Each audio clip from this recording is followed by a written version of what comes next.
In today's video, I'm going to teach you how to use Substack as a creator. Let's dive right in and walk through the steps to get started. First, we're going to create a publication on the Substack homepage. Look for the option to create your first publication.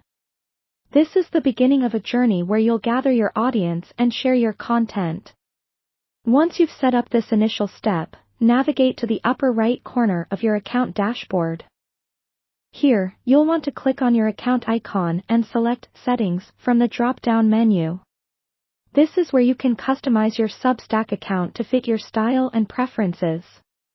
Once you're in the settings, you will see an option labeled Create Another Publication.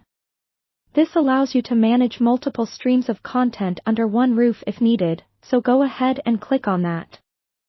Next, you'll need to think of a unique, catchy name for your publication URL, as this will be the address your readers use to find you. After you've decided on a name, simply click Continue to move forward. You're now ready to bring your audience along with you. To import your existing mailing list, click on Select File and upload it. If you'd prefer to add subscribers manually, you can type in their email addresses directly. This is perfect for starting small and gradually building your mailing list by inviting friends, family, and initial followers. Once done, click Continue to save your progress. Now it's time to start creating content.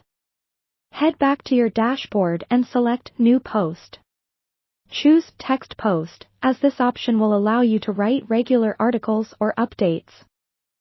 Enter a compelling title for your post to grab your audience's attention, and don't forget to add a highlight next to it if there's a specific point you want to emphasize. Follow up your title with a subtitle, which gives readers a bit more insight into what your post is about.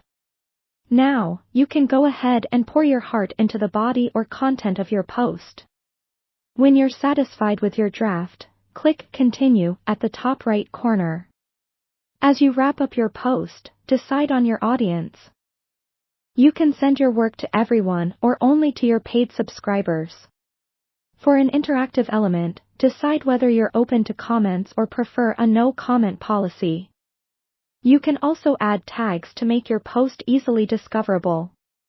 Lastly, choose to schedule the post for later or send it right away. When you're ready, click Send via email and the Substack app. This ensures your audience receives your post instantly. Finally, if you want to catch any last potential subscribers, consider adding subscribe buttons before sending it out. And there you have it. You've just set up your first publication and shared your first post on Substack.